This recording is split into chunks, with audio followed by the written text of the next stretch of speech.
The December air, crisp with the promise of snow, carries the faint melody of Silent Night, a sound that always stirs a bittersweet ache in my chest. As I stroll down the driveway at the Christmas display that engulfs our front yards, my eyes are drawn to the 3-foot wireframe angel, bathed in the warm shimmering of LED lights, standing sentinel over the festive scene. This angel, a tangible link to my mother, Sharon, is possibly the heart of everything I've helped build, everything we are as a family. Christmas memories flicker through my mind like fireflies, fleeting luminous fragments. I remember the scent of that gosh-awful fake pine needles scent and red rose tea always in the air, the crinkle of wrapping paper, and the way my mom would rearrange the ornaments on the Christmas tree late at night, well after my brother and I were asleep. She seemed convinced that we wouldn't notice that some of our favorite things were not where AJ, my younger brother, and I meticulously placed them. You know, because that is what kids naturally do. She had this infectious laugh, a joyful trill that echoed through the house as she hot-glued glitter onto our stockings, transforming them into sparkling works of art. Mom had a knack for finding magic in the mundane, for adding a touch of whimsy to everything she touched.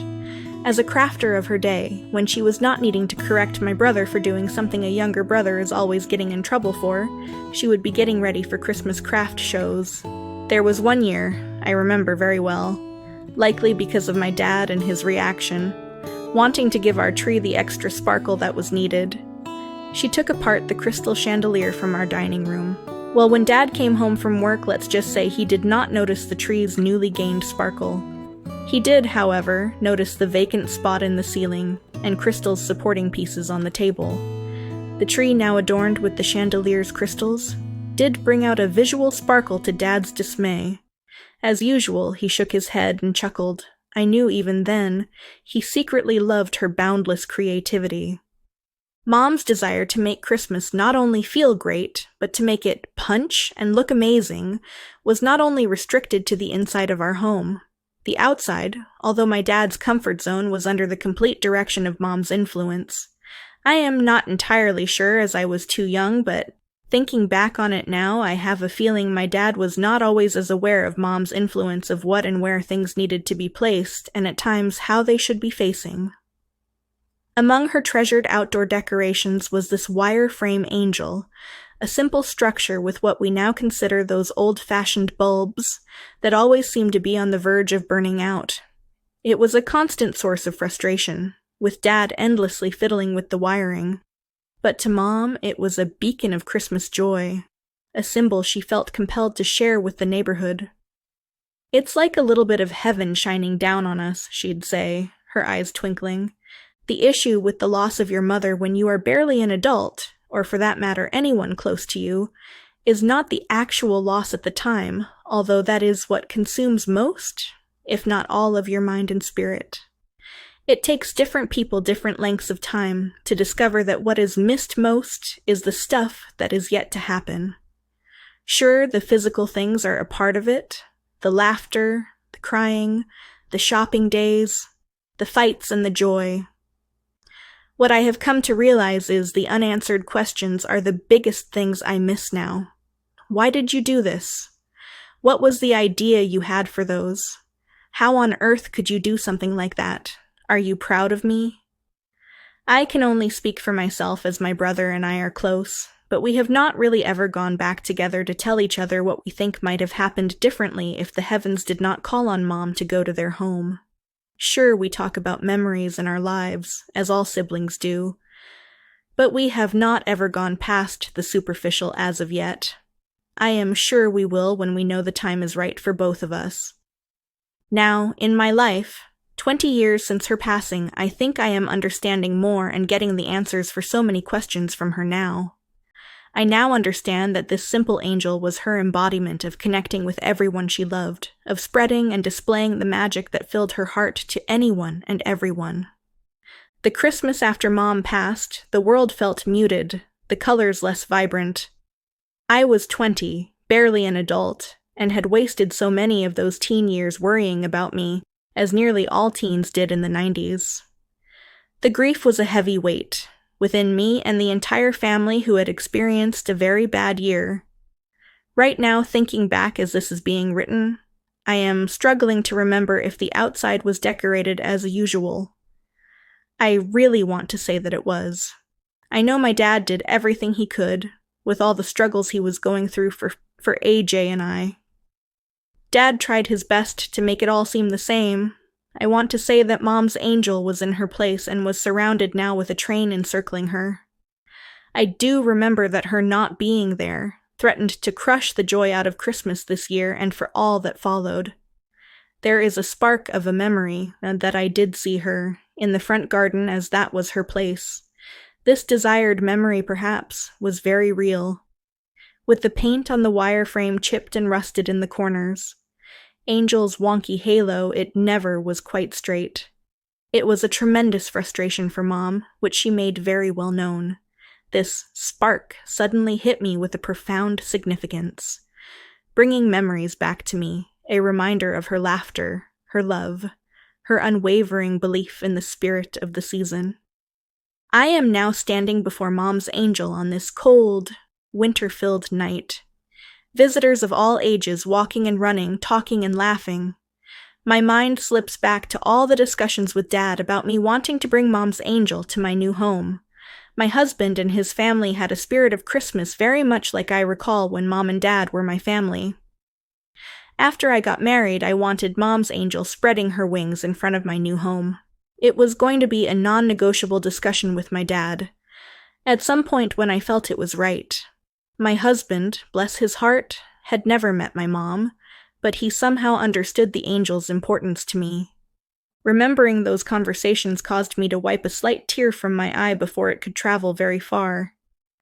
A smile grows on my face as I remember my new husband in our living room carefully examining Mom's angel and trying to figure out what needed to be done to make her shine again.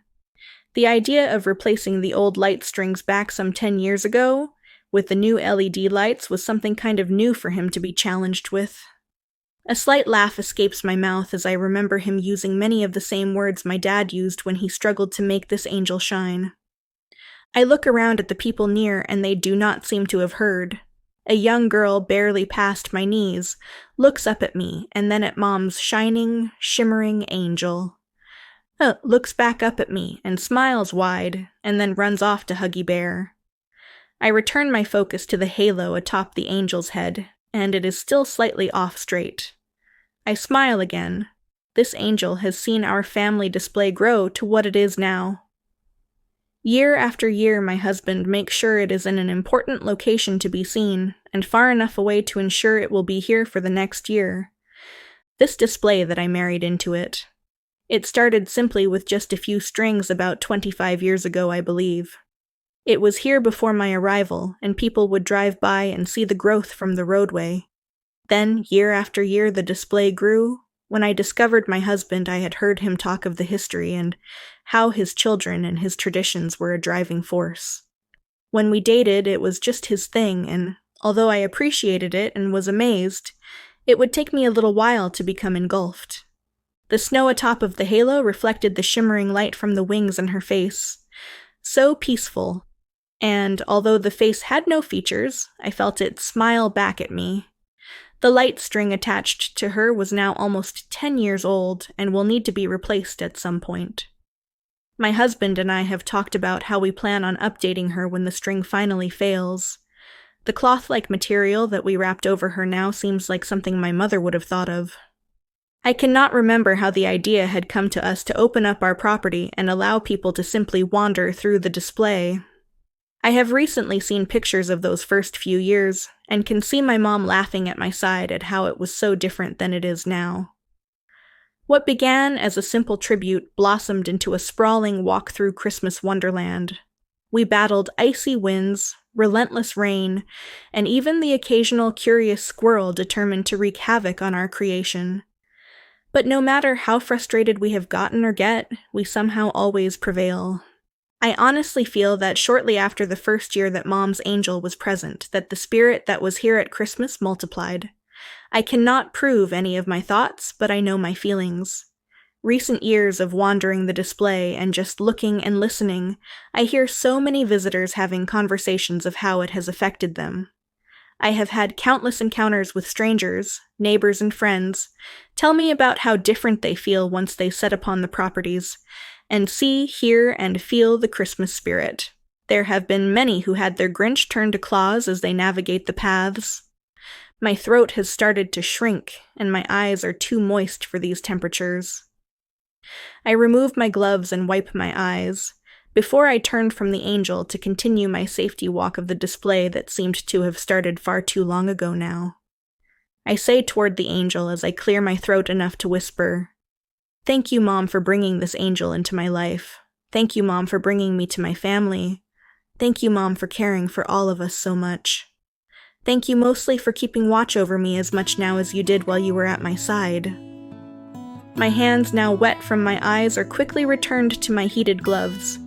I turn slightly and think as I lift my eyes to the clear night sky in an effort to slow the flow of water to my eyes. Yay, Mom, they make heated gloves, now you would have loved them so much. A giggle escapes with that thought. I have had my moment with Mom's angel. Time to be present now, and look where I am going as 4 more kids scream past me entering the now famous archway track. My husband, with that silly inflatable reindeer around his waist, making it look as if he was riding it, walks toward me from a group of people he had been talking to. "Are you okay?" he asks. "Yes, I am fine, just a little cold," I reply, now with his glove hold mine. I know I am right where I was needed to be. I still don't know why Mom was needed in heaven, but I know one more answer I never got to ask her. I know why Christmas was and is so special to and for her. I know the miracle of the Spirit, even if I cannot touch it. I know her angel is a message and guardian of her spirit here with me, and a physical thing for me to talk to when needed and be talked to when not. Just as I look back, one more time before losing sight of those wings and the snow-covered halo, my heart yells out with a thunderous beat for all the heavens to hear. Merry Christmas, Mom. I love you. So when you are touring our display next time, and if you should notice a 3-foot wireframe angel with just the slightest slanted halo, please, take a moment, and remember someone close to you that went away. I am very sure my mom's angel will help get your message to them. And feel free to give a little thanks to Sharon, my mom who made me possible. She would love to hear from you too.